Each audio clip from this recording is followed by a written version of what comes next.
Estamos de regreso en Nativa a Fondo y vamos a hablar ahora de un tema que ha llamado la atención de muchos y que tiene que ver con el derecho a la legítima defensa. Hoy el Ministerio Público ha decidido abrir una investigación preliminar contra el dueño del Chifa que mató a un delincuente que se encontraba amenazando a su familia, ¿no? Ney Chávez Santillán estuvo incluso detenido por un lapso cercano a las 48 horas. La Fiscalía ha decidido abrir esta investigación, pero vamos a analizar si realmente se trató o no de un caso de legítima defensa. Hay posiciones encontradas por parte de distintos abogados penalistas sobre este tema que, ojo, no es la primera vez que ocurre en nuestro país. Para precisamente analizar esta situación nos encontramos enlazados vía Zoom con la abogada penalista Romy Chan, a quien le damos la bienvenida. Romy, muy buenas tardes, muy buenas noches, gracias por estar con nosotros. Buenas noches, Paco. Muchas gracias por la invitación. Romy, ¿se trata o no se trata de un caso de legítima defensa en el que está involucrado el señor Ney Chávez Santillán? A mi parecer, sí hablamos de una legítima defensa. ¿Y por qué, no? Porque si bien algunos cuestionan que la persona que ingresó a robar no tenía un arma, lo cierto es que todo el tiempo puso la mano en el bolsillo haciendo el ademán que la tenía. Y es más, amenazó de muerte al menor de 11 años, al hijo del empresario y también a su esposa. Y eso en el derecho penal también se valora.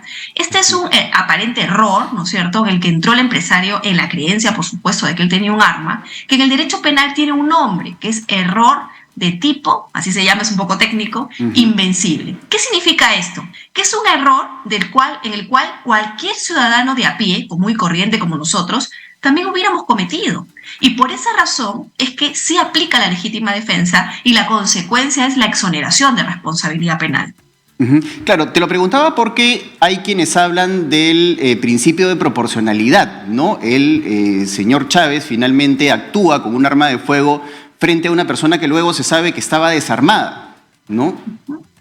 Sí, lo que pasa es que desde el 2003, justamente como había muchos casos donde se debatía el tema de la legítima defensa, nuestro legislador penal, el Congreso, sacó una ley que justamente precisaba, ¿no?, de manera expresa, que por proporcionalidad, o mejor dicho, que en la legítima defensa lo que debía ser tomado en cuenta es la razonabilidad, la racionalidad del medio que se utiliza de acuerdo al contexto. Es más, en esa modificatoria del Código Penal, de manera expresa se dice que se excluye la proporcionalidad para el análisis, que no puede entenderse arma de fuego con arma de fuego.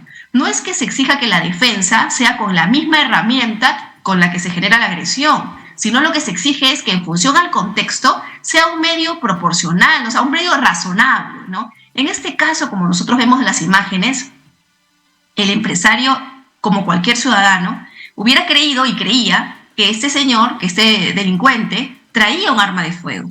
Y para defender a su hijo y a su esposa es que él dispara. Entonces, sí es razonable el uso de este mecanismo, ¿no? No es algo que sea irracional y por eso es que sí cabe la legítima defensa. Claro. Para poner otro ejemplo, ¿no? Si nosotros habláramos de una chica joven de 18 años, delgadita, frente a un sujeto que es grande, de 100 kilos, que la quiere violar y que tiene un cuchillo y ella encuentra una pistola, si ella le dispara, por más que él no haya tenido pistola y haya tenido cuchillo, igual habrá allí una legítima defensa. Claro, y en este caso, por ejemplo, no estamos hablando de otros casos en los que, por ejemplo, el delincuente en su vida ha sido repelido por la víctima, en este caso, que luego se convierte en victimario y que le dispara por la espalda, por ejemplo, ¿no? Si este señor hubiera estado en la puerta del local al momento de huir del robo, del intento de robo, ¿no?, evidentemente el valor de la vida prima sobre el valor de lo material.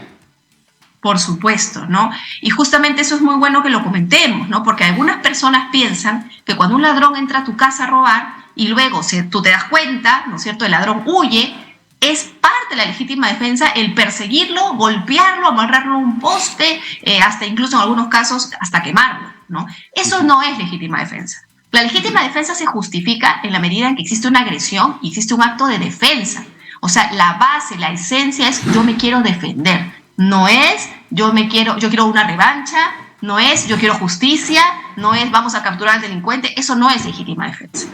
Claro, y digamos, ese tipo de casos los hemos visto mucho, ¿no? La llamada justicia popular, ¿no? Esta famosa fuente ovejuna en la que una comunidad incluso sale a detener al delincuente, lo humilla, lo veja, lo golpea, hechos que son claramente violatorios de los derechos humanos, a pesar de que es un delincuente, tiene derechos humanos, pero que evidentemente está en una desproporción. Primero, es una persona contra un grupo, ¿no? Y ahí hay un agravante más que un atenuante. Así es, Paco. Y ahí, fíjate, hay una norma incluso en el Código Procesal que establece el arresto ciudadano. ¿En qué consiste eso? Lo que nos dice es que si nosotros vemos cualquier ciudadano a un delincuente que está realizando un delito en flagrancia, por ejemplo, se metió a robar a una casa, se metió a robar a un centro comercial, hurtó algún bien, se lo metió a la cartera sin que nadie se diera cuenta, ¿no? Nosotros estamos autorizados, facultados para detenerlo, o sea, para retenerlo, incluso ejerciendo violencia. Pero ¿cuál es el límite para eso? El límite para eso es que ni bien lo retenemos, tenemos que llamar a la policía o llevarlo a la dependencia policial más cercana. Pegarle, pasearlo por el centro comercial desnudo, con un cartel que dice yo soy ratero. Ese tipo de cosas no se pueden hacer.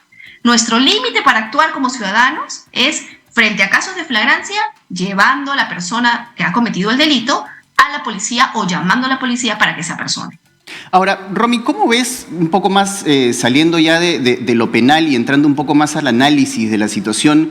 Hay muchos que les preocupa el precedente que pueda sentar esta situación, porque claro, en un contexto de criminalidad alta como el que estamos viviendo, ¿no? De inseguridad extrema en la que todos vivimos prácticamente con los nervios de punta, cuando para una moto, cuando frenamos en un semáforo, cuando estamos incluso en nuestro propio negocio o casa, hay mucha gente que piensa, bueno, pues yo soluciono esto a balazos, y eso puede generar un precedente preocupante dentro de la sociedad también. Sí, pero también hay que tomar en cuenta, Paco, que este es un caso especial. Porque aquí el señor incluso tenía licencia para portar armas. Y lo que pasa es que a él lo habían estado ya amenazando, extorsionando, y él ya había sido objeto de varios robos previos, y él ya venía pues con lamentablemente ataques continuos, ¿no? Y eso es lo que lo motiva a él a sacar un permiso. Ahora, no cualquier ciudadano consigue un permiso para portar armas. Para eso hay que pasar ciertas pruebas, o sea, la autoridad administrativa, la SUCAMEC, tiene que hacer también su labor. No todos estamos facultados para poder portar un arma o tenemos la capacidad para poder hacer un buen uso de ella, ¿no? Y además también la mayoría de ciudadanos va a preferir no hacerlo. Y ahí, ojo, hay que recordar algo también, la violencia genera más violencia.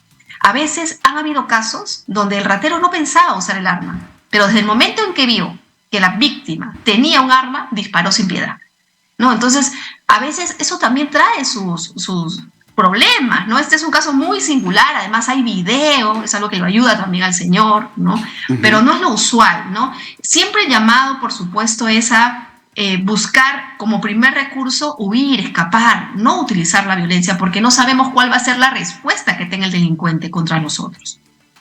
Finalmente, Romy, ¿cómo ves esta investigación preliminar que le ha abierto el Ministerio Público? Digamos, es lo lógico, cualquier muerte se tiene que investigar, pero ¿qué es lo que va a ocurrir en medio de esta investigación preliminar que ha iniciado ya el Ministerio Público? En realidad, Paco, yo creo que en este caso los fiscales tienen que ser un poquito más, me parece a mí, rápidos en sus decisiones, ¿no? En este caso hay un video. Y es bastante claro y es bastante fácil tomar una posición, sea ya para afirmar finalmente que hay legítima defensa o que no la hay.